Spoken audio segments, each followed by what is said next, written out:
Welcome. This is the regular meeting of the Board of Education, and I hereby call to order that meeting on Monday, September the 24th. It is 7 p.m., and we are at the McCallion Education Center. Would the clerk please call the roll? Here. Here. Here. Here. Here. Here. Thank you. And tonight we have Principal Cindy Anderson and Ramona students who will lead us in the Pledge of Allegiance.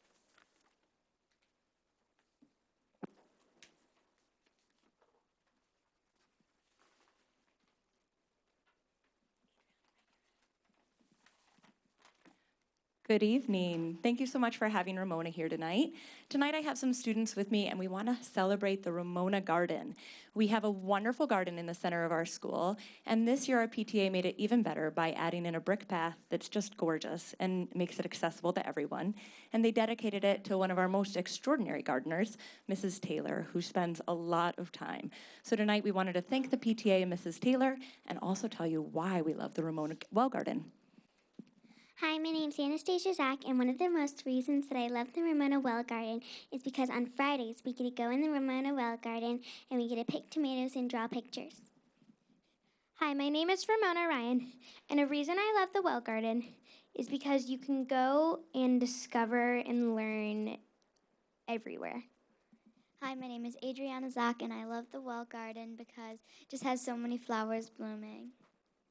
Hi, my name is Jake Diamond, and I love the Well Garden because it has a very extraordinary corn maze, and you just wouldn't think of a school garden to have a corn maze in it. Hi, my name is Carter Ryan, and I love the Ramona Well Garden because it shares a great environment for all the other animals.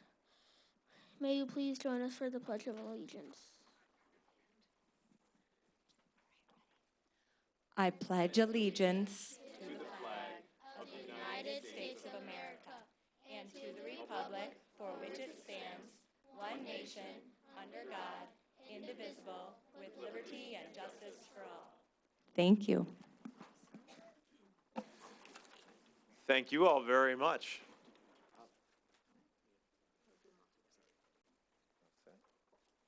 Okay.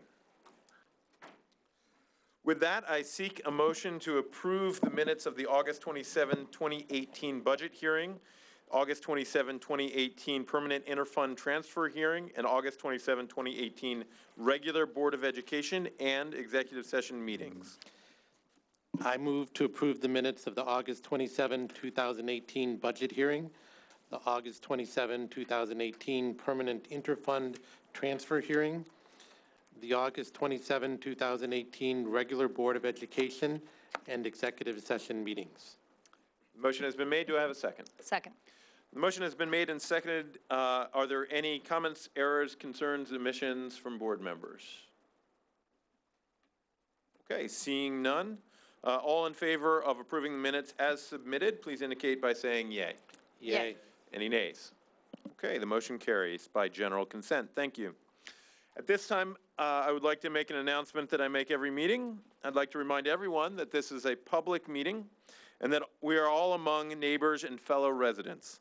Appropriate conduct is expected from everyone, and we will ask that people speak only when called upon, that everyone treat each other kindly and with proper respect, and we refrain from distracting behaviors such as loud conversations, cheering, clapping, or booing. Thank you. In addition, in a moment we will have public comments, but before we do, we would like to recognize Dr. Lechner for a moment, who has some comments in light of last week's events in the village. Yes, understandably, the events last week were difficult for our community to process. I know there's been some significant concern on social media, leading to some misinformation and rumors, which only adds to anxiety levels. Additionally, I acknowledge that communication surrounding this incident was insufficient for many parents. As is our practice, we will review, reflect, and identify where we can grow.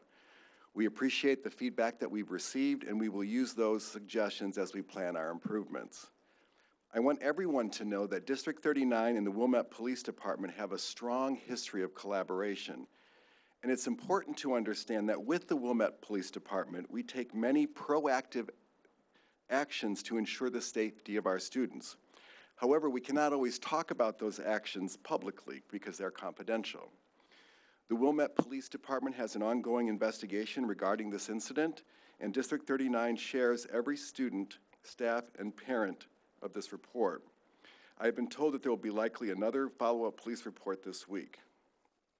Next, I'd like to review the timeline of what has happened since last Sunday. I hope this helps everyone better understand the chain of events.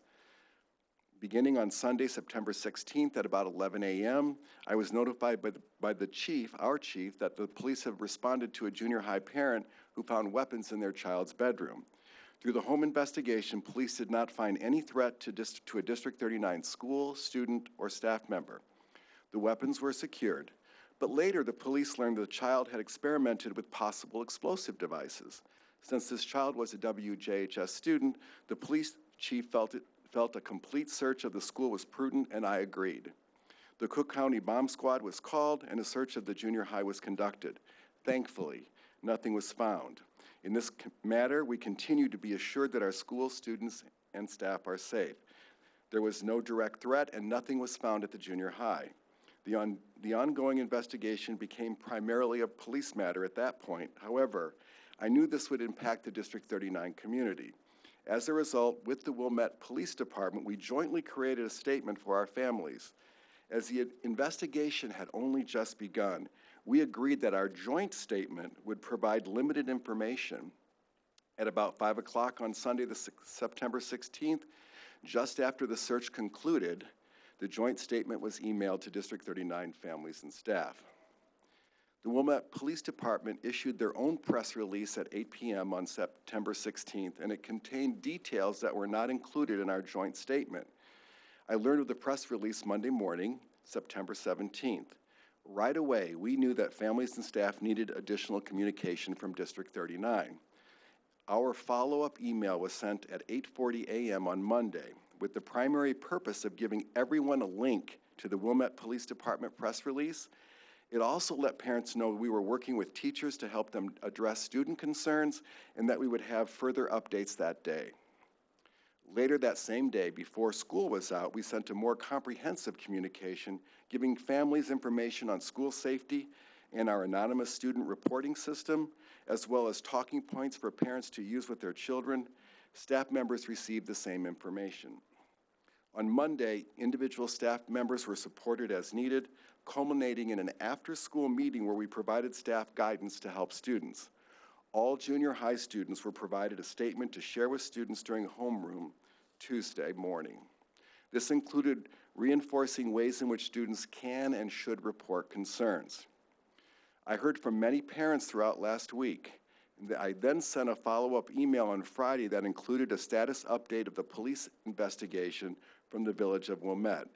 Given our collective concern about safety, I also included a link to a board report on school security that was presented just in August. But security doesn't end with that board report. We have engaged security consultants and law enforcement officials to guide our next steps.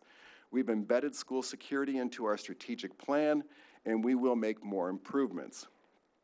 Additionally, we review every single recommendation made by a student, a parent, or a staff member.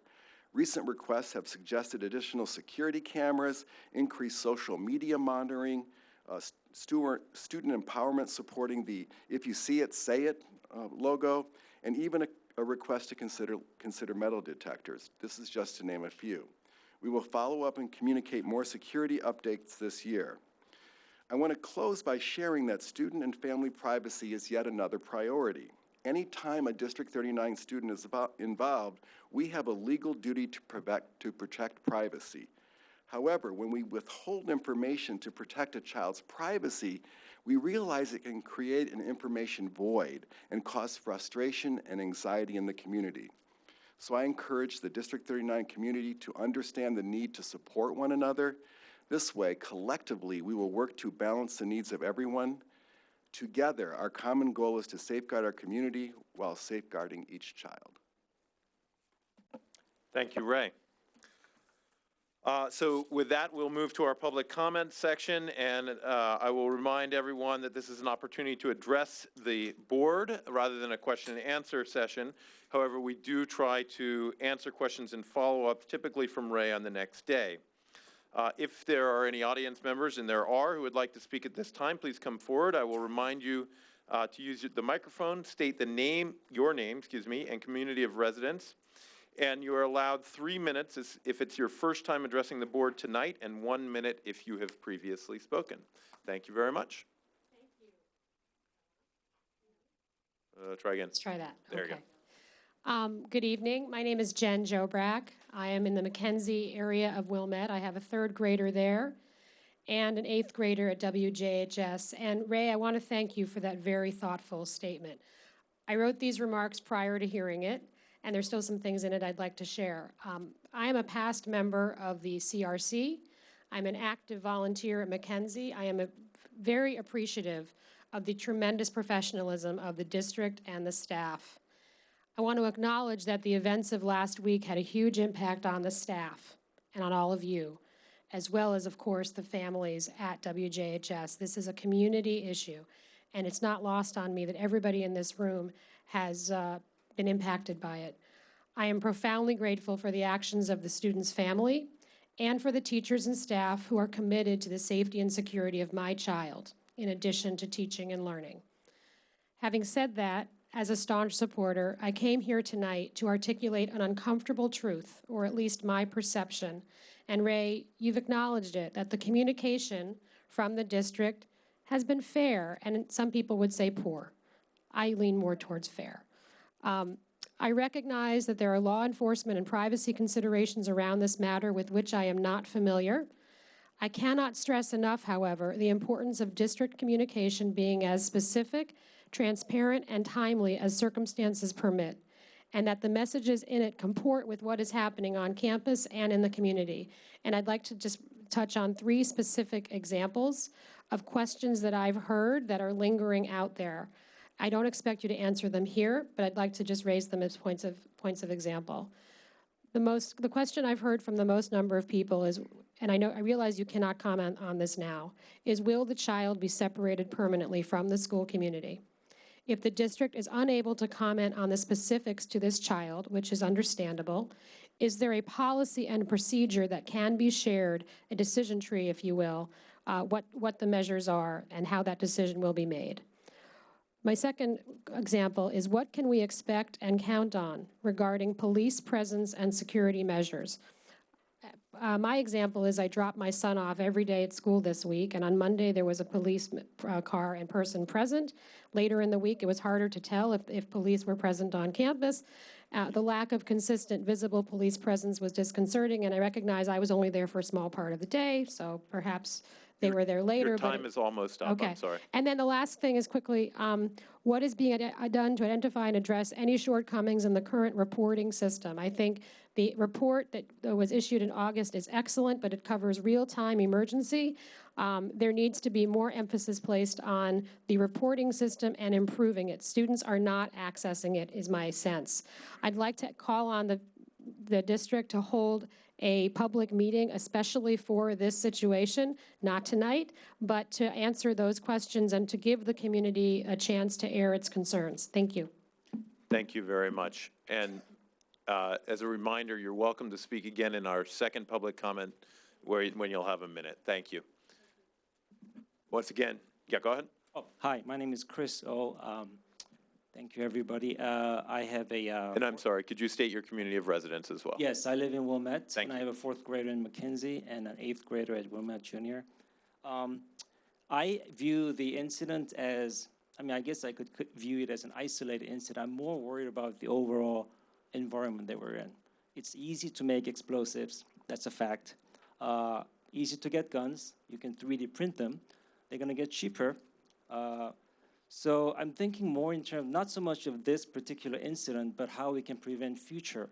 Now, I've looked at the security update that was emailed on Friday, which is fantastic. But they're all reactive, which is great. And that's what we're good at. That's what the police and fire department is good at. If something happens, boom. But we have to find ways to come up with more proactive preventive measures. There's one measure, social media, it was mentioned in phase 2, which is there being looked at. Still, there's no protocol, so we need to work on that. But I really need to emphasize that we need to come up with more proactive preventive measures. Even after all of these measures are in place, a Wilmette Junior student or any student will be able to very comfortably bring guns and explosives to school, no problem. That's a fact. I've read through all of these. I also really recommend, just as was mentioned, holding a public town hall meeting where these can be discussed. Communication has been an issue. It kind of feels like things are happening in the background and just kind of they come to us. We actually have a lot of talent. I do realize police and fire department, this is their field, but we're kind of moving beyond the traditional, what's the word? Kind of crime fighting, I guess. Basically, my point is we have to emphasize proactive and preventive measures, and I really think we should listen to all the parents. So I also agree with a town hall meeting where that can be discussed. Thank you. Thank you very much. Are there others that would like to speak at this time? Okay, seeing none, let's move on to our board reports. First we have the committee reports, and the first report is school finance from Mr. Panzica.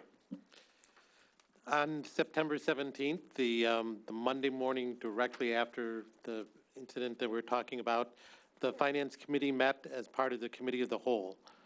We briefly began our discussion on fund balance reserve levels, requested some additional data to facilitate our discussions for the next meeting, but as you might expect, we used our time to retire to executive session and discuss the previous day's activities. So we'll take this item up again at the next Committee of the Whole meeting. Thank you. Thank you very much.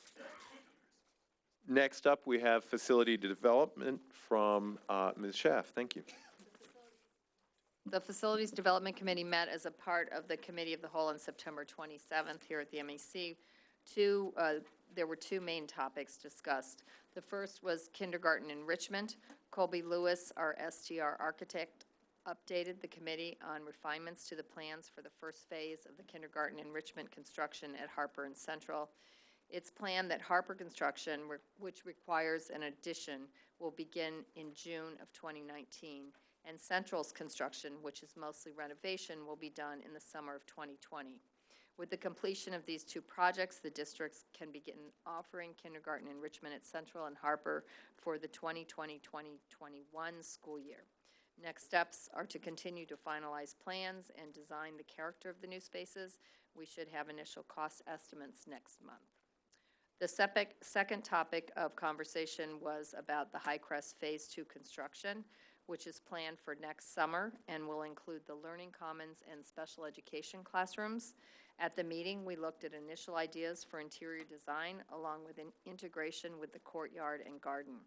Additionally, the architects and High Crest staff have decided on the design and configuration of the special education areas. More work is underway to refine the plans and budget. The next Facilities Committee meeting will take place on Monday, October 15th as a part of the Committee of the Whole at 8 a.m. here at the MEC. Thank you very much. The next two are the Community Review Committee and the Education Foundation, and Dr. Lechner has both of those. Yes, the CRC report, CRC met last week, and basically they used the time to get to know each other. They had a lot of brand new members. They talked about the topic that was already selected for this year, which is K-4 mobile learning. The district is interested in defining what does mobile learning look like for K-4. Obviously, it'll be different than what it is 5-8, so we need a CRC report to help us sort that out. They identified two committees that they'll be working with during the year. One is going to do traditional research surveys. The other one's going to do school visits and look at other structures elsewhere. And that next meeting is October 1st. And the Ed Foundation had its first meeting last Thursday. The fall GRIP grant season has begun, and teachers are already eagerly writing new proposals. The foundation formed a new corporate sponsorship committee that is developing a corporate match program. The foundation has 2 social events coming up. This Thursday is the Taste of Wilmette, and it's not too late to sign up for a fun evening of delicious beverages and food. On Thursday, November 7th, is the annual fashion show. They've changed the format of this a bit this year. It's still going to be at Michigan Shores, but now it's going to be an evening party. You're going to be welcomed with free wine, and it's also been closer to the holiday season, so they're hoping that will help with shopping. So get your tickets today. Great, thank you very much. Next up, we have the superintendent search update from Ms. Schneider-Fabes. Thanks, Mark. As a reminder, we hired School Exec Connect, an educational search firm, to help us with the superintendent search. The first step in the process is to create a new superintendent profile using information gathered from focus groups and an online survey. The new superintendent profile will guide us in the selection process. So the survey was posted on September 4th. To date, we've had over 300 respondents. The survey will remain open until October 10th. So if you haven't filled it out, you can access it on the website now. We've encouraged the community to complete the survey by sending a press release to local media, posting it online, on social media, and including it in the print newsletter that goes to all households later this week. School Exec Connect planned to hold 7 focus groups. During the focus groups, participants are asked to provide input on the district's strengths, challenges, and the characteristics the next superintendent should possess. To date, 5 focus groups have been held. One at McKenzie for the McKenzie Central staff, a parent forum, one for the Highcrest and junior high staff, one for organizations in the district, such as the village-wide PTO, Foundation, Past 39, and CRC, as well as one for administrators. There's 3 more focus groups coming up, a morning parent focus group on the 25th, one for Ramona, Harper, and district staff, also on the 25th, and a community open forum, which I encourage those here to attend. The search firm reported that they've received thoughtful, reflective responses from attendees, that they were very impressed with both the commitments and the insights from the stakeholders with whom they've met. The search firm will report on the focus group results and share the draft superintendent profile at the October 22nd board meeting. Over 30 candidates have applied at this point, and the firm has intensified its recruitment efforts to get the best candidates available. Great, thank you very much. And last, we have the legislative update from Ms. Kearney. Thank you, Mark. I have absolutely nothing to update legislatively. It's not as a result of lack of effort. It's a result of lack of legislation. So, thank you. Fair enough. Next up, we are to our information items. So, Ray, do you want to take us through the written communications and other items? Yes, we received 2 written communications this month from Sarah Lapidus regarding the after-school care programs at elementary schools, and Sarah Titterton regarding Highcrest Band bus routes and times. Regarding administrative announcements, the Highcrest Hawk Nest and the Junior High Wolf Den after-school programming opened on September 4th. At Highcrest, we have about 20 students on average that attend the program, and at the junior high, we have about 10 on average that attend. Students play games, they can do work on homework, enjoy time in the Learning Commons, and this program is available to all students. Parents just have to make sure they're registered before they begin. And then finally, we received 2 FOIA requests this month, one from John Klinginger, from WirePoint's policy analyst, requested the contracts for all District 39 officials, including administrators and any other employee with individual employment contracts that are not part of a collective bargaining agreement. The second FOIA was from Smart Procedure, and they request for any and all purchase orders and vendor ID numbers, names, addresses, and contacts and email addresses. And that is the announcements. Great, thank you. And that takes us to our strategic plan updates. Yes, this report is District 39's strategic plan for 2018-19. The administration respectfully submits this report outlining new and continuing initiatives for the Board of Education approval tonight. The 2 new initiatives are school nutrition and differentiation of instruction. The district continues its work regarding kindergarten enrichment, personalized learning, school climate, student growth, school attendance, school security, and learning commons. Katie Lee has this report. Good evening, and thank you, Dr. Lechner. I'm presenting District 39 Strategic Plan on behalf of all of the District 39 administrators. District 39 follows a yearly sequence of purposeful planning, as you can see from the typical yearly planning cycle shared on this slide. And in addition, the Board Strategy Committee reviewed a draft of the proposed strategic plan and discussed the initiatives during the August 20th meeting. District 39 strategic plan initiatives are divided into 3 sections. Section 1 is the new strategic initiatives. These initiatives presented in this section are in the early stages of development, and these are new focus areas for District 39. In Section 2, continuing strategic initiatives, the initiatives presented have been introduced to the board previously, and these are ongoing focus areas for District 39. And finally, Section 3 is the annual business. The outcomes presented here are a regular part of the department's responsibilities. So based on recent feedback from the Board Strategy Committee, we have added a brief outline of Year 1 and Year 2 accomplishments for any Year 3 initiatives. As Dr. Lechner shared in the introduction, the administration identified 2 new focus areas, school nutrition and differentiated instruction. And these new strategic initiatives are in the developing phase, which involves the administration to research and gather resources, explore best practice, formulate a plan, recommend the plan, and report to the Board of Education. District 39 is committed to providing a school environment that promotes healthy lifestyles as well as a nutritional lunch program. This year, a school lunch program evaluation will be conducted, and the evaluation results will guide the development of recommendations for improvement. This 2018-2019 school year provides District 39 with an opportunity to deeply reflect on how we differentiate instruction to meet the needs of students. An audit of current practices, as well as a delivery model of supports, will result in recommendations for improvement.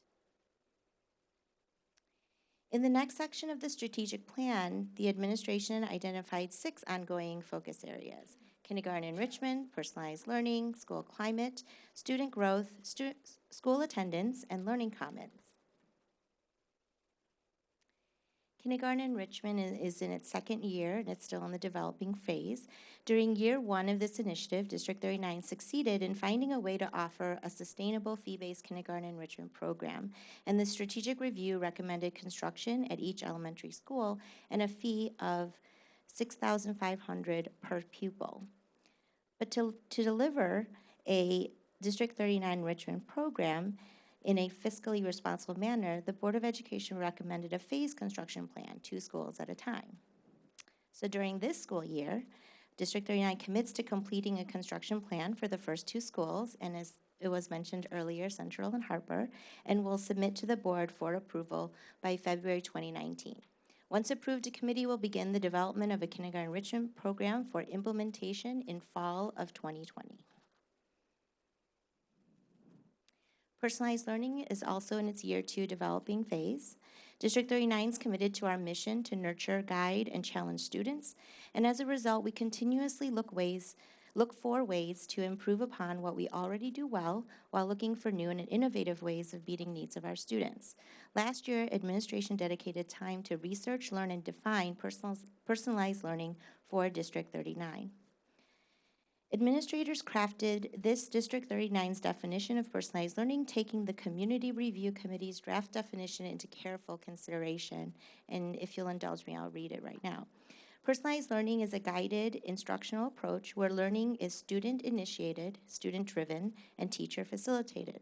It allows for learning experiences to address distinct learning needs.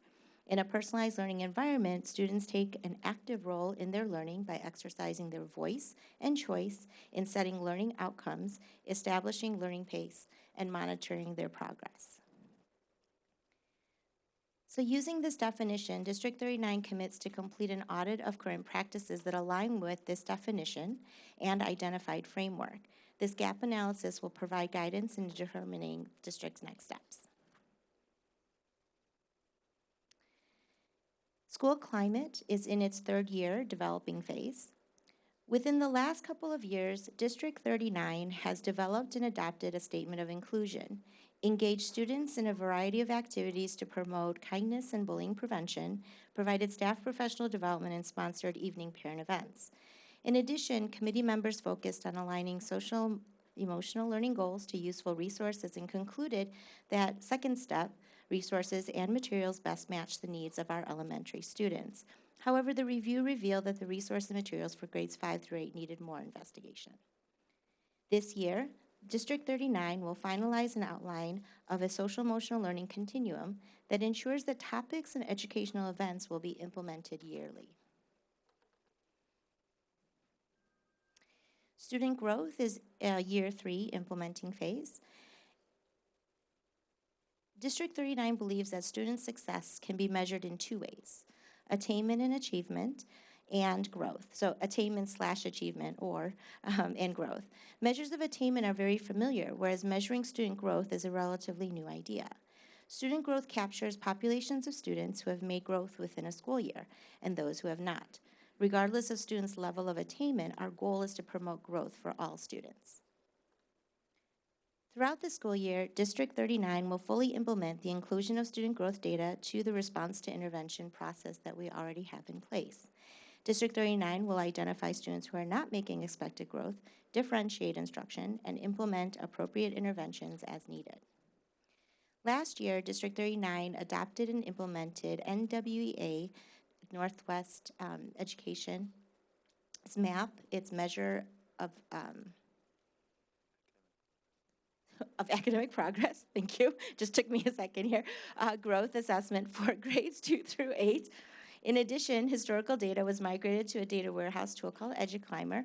Much of last year was needed to accomplish this task, execute some back-end programming, and test the results in order to make the tool as user-friendly as possible. And with these tools, we feel prepared to continue with our next steps. School attendance is also in its year 3 reflecting phase. District 39 believes that by promoting healthy school attendance habits and developing students' sense of responsibility, resilience, and strong work ethic will support them now and in the future. For the last 2 years, much effort has been focused on monitoring attendance patterns and increasing the homeschool communication. And as a result, positive attendance rates increased from 67% to 70% the first year, which was in 2015-16 to 2016-17, and 70% to 72% last year, which was from 2016-17 to 17-18. Therefore, this year, District 39 is dedicated to improve positive school attendance rates from 72% to 75% by the end of June. As with all initiative reaching the reflecting phase, school attendance will become district practice and will continuously be monitored. As you may be aware, in April 2017, the Illinois State Board of Education approved the state's plan under Every Student Succeeds Act to include chronic absenteeism as an indicator reflecting 10% of a school's quality score. In October 2018, each school in Illinois will receive a summative designation score that will be included in the 2018 school report card. So as you can notice that we've started these efforts early, way in advance of this, and anticipating this. Learning Commons. The Learning Commons spaces are structured to foster an environment that promotes communication, creativity, critical thinking, and collaboration, also referred to as the 4 C's. The Learning Commons have been completed in all schools with the exception of Highcrest Middle School. Although Highcrest is the final school in the phase construction plans, the administrators have continuously reflected on the Learning Commons spaces as they have been completed in the past several years, and all of the learning has been applied to the development and design for Highcrest. This year, Ramona and Mackenzie schools are in the reflecting phase of the Learning Commons initiative, and each school will focus on promoting the 4 C's. The last section is annual business, and the Departments of Curriculum Instruction, Student Services, and Technology and Media Services are committed to the work of the respective departments with the following outcomes. So throughout 2018-2019 school year, District 39 will continue implementation of the 2018 district-wide safety plan, which includes facilities improvements, crisis plan review, and safe practices training for students and teachers. Throughout 2018-2019 school year, District 39 will implement revised grades 5 through 6 report cards, which offers both traditional achievement grades and grade level academic standard descriptors. Administration will engage all stakeholders in learning and gathering feedback. Throughout 2018-2019 school year, District 39 will evaluate the effectiveness of the improvements made to the District 39's co-curricular instrumental music program by gathering periodic feedback from stakeholders.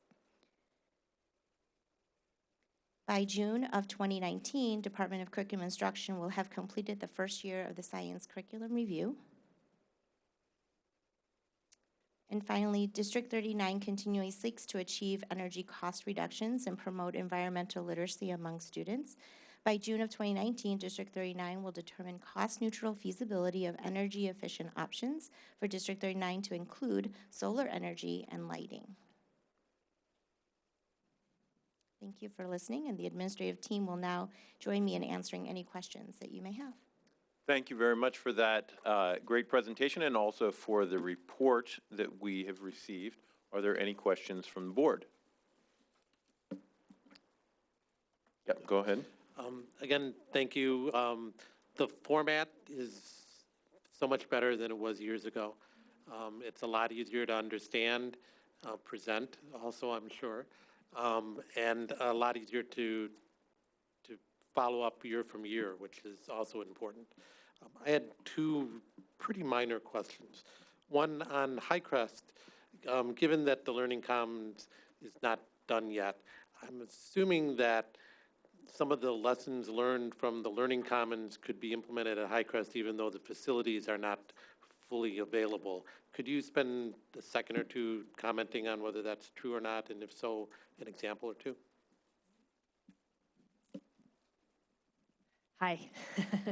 I actually have had the opportunity to go through the Learning Commons phase once previously with Wilmette Junior High, and thanks to all of the work of my colleagues, we've talked a lot about the lessons learned from each individual building, what they might have done differently, what they might have improved upon. So armed with all of that knowledge, it's been great going through the Highcrest Learning Commons planning process because we're able to say, oh yeah, we remember when this happened or when this discussion happened before, and we can really proactively prevent some of the, I think, some of the things. For example, when we were doing the planning at Wilmette Junior High, there weren't enough stacks of books planned for the amount of books that we had, lineal feet. So we really early on in the process at Highcrest said we need to have this much accounted for in our plan before you even start designing. So the architects are always mindful of those kind of details that might get forgotten along the way. So that's something that I think is a concrete way that we've really learned from our experiences. Okay. I was also interested in, things like makerspace and some of the video type of things. I know the current library isn't really suited for that, but I'm also assuming that some of those ideas are so exciting that you've figured out how to do them in the incomplete space. Absolutely. Actually, right now in the Library Media Center that we have at Highcrest, we have been amassing equipment, if you will, to start to do some makerspace activities with students. There's some minor things going on right now to try to get some hands-on and some of that problem-based learning going on in that environment. But we're really looking forward to expanding upon that, having more space to do that, and opening up the space so that kids are free to move about, to build, to explore, and really to collaborate together in the space as well.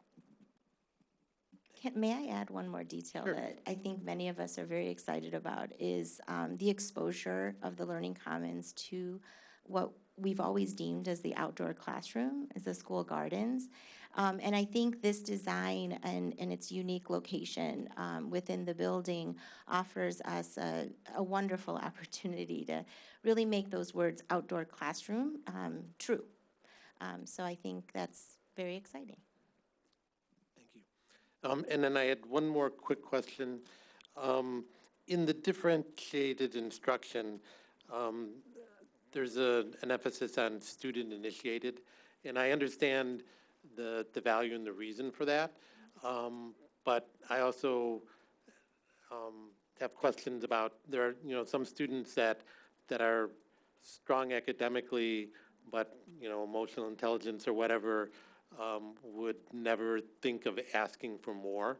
So I'd hate for that to mean that for those students, they weren't getting addressed. So how do you address that? Absolutely. I think you're referring to the definition of personalized learning with the student initiated. But if you continue on, it also says teacher facilitated. So obviously when, we have students in these unique situations and we want to encourage them to engage in a collaborative learning outcome, goal setting type of activity or learning experience together. If a child is not ready for that, then this teacher would be helping with that process. I just want to add about that. I had a chance to talk with some high schools that have a personalized learning model. And what's interesting is that they offer a continuum for the children. It's all based on their individual motivation, interest, and desire. Those that are totally into personalized learning get a lot of that, and those that need a traditional model have that as well. Other questions from the board? Yeah, I'd like to follow up on Frank's point with personalized learning, and Ray, really this is kind of a question for you. What about parents? Do the other schools acknowledge the role of parents in shaping personalized learning? That's an excellent question, and I don't have the answer for that right now, but we're going to put that on the, because the work I've done is mostly with high schools, so we'll have to take a look at, but that's a good question. Other questions? Great. I just want to echo Frank, the way that this report has evolved over the past 4 or 5 years has been incredibly positive. Thank you all for all of the work that you put into it. It's a lot. And these reports are really outstanding, so thanks.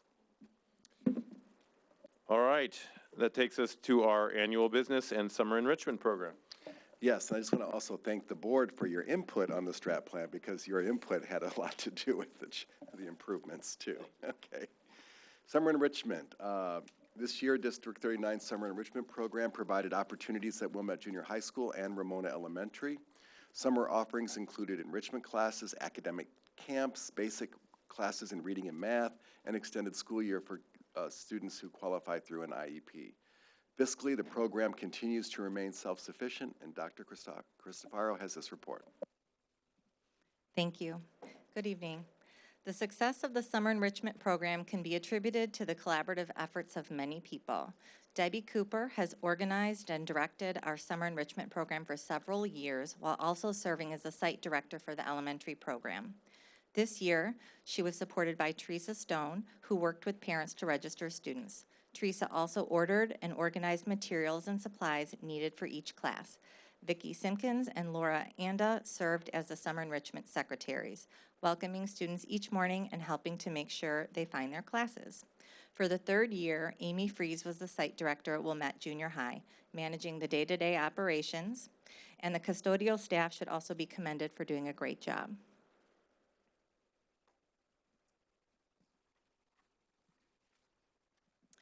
Our summer enrichment program grew from 2017 to 2018. Student enrollment increased in both our enrichment and extended school year programs, leading to the need for more staff, all working toward a positive experience for students. Parents continue to report satisfaction with our summer program.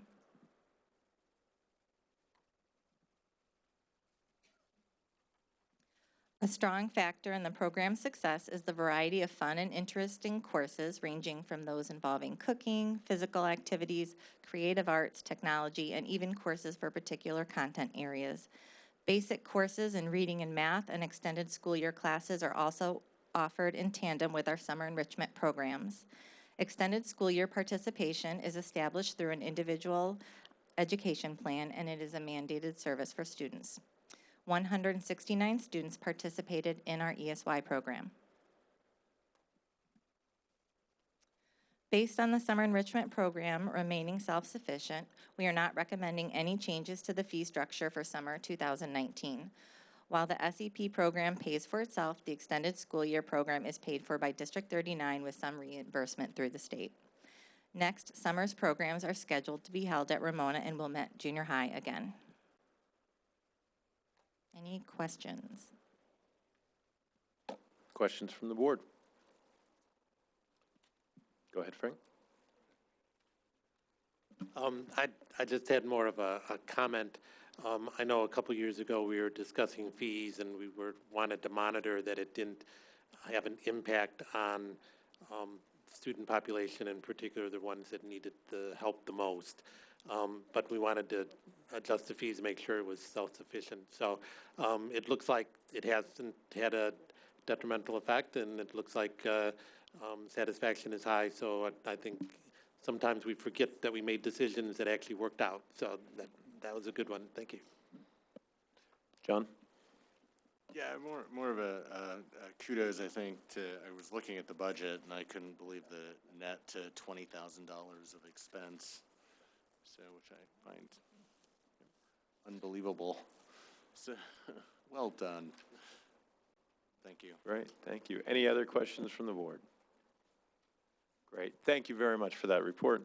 That brings us to the board policy review. We received feedback from the board since the last reading, and the policies have been adjusted based on that feedback, and they're ready for a second and hopefully final read. Dr. Glowacki, anything to add? There were 2 typos to point out. Policy 3:10 in the second section where it starts, the superintendent directs the administration and the management of the school district and facilitates the implementation of a quality education program, etc. So remove the word "to" and add an S, as well as in policy 3:50, the word "state" was capitalized, so we lowercase that. Thank you. Any questions from the board? Comments, etc.? Great. I think the fact that we're trying very hard to get our comments in early has helped us, so thank you for that, board members. And that takes us to our next opportunity to address the board from the public. Are there any audience members who would like to address the board at this time? Okay. Seeing none, we'll continue with the agenda, and that takes us to our action items. The next order of business will be the consent agenda under action items. Are there any items that the board would like pulled from the consent agenda? Okay. Mr. Panzika, please proceed with a motion. I move to approve the personnel report dated September 24th, 2018. I move to approve the 2018-2019 District 39 Strategic Plan. I move to approve as second and final reading of the Board of Education Policy 6:135, Accelerated Placement, and 3:40, Superintendent, and revised policies 3:10, Goals and Objectives, 3:50, Administrative Personnel other than the Superintendent, and 3:60, Responsibility of the Building Principal and Assistant Principal. I move to approve the accounts payable for bills listed between August 28, 2018 and September 24, 2018 in the following amounts. Educational Fund, $310,782.82. O&M Fund, $405,340.74. Transportation Fund, $29,785.74. Capital Projects, $1,329,221, for a total all funds of $2,075,130.30.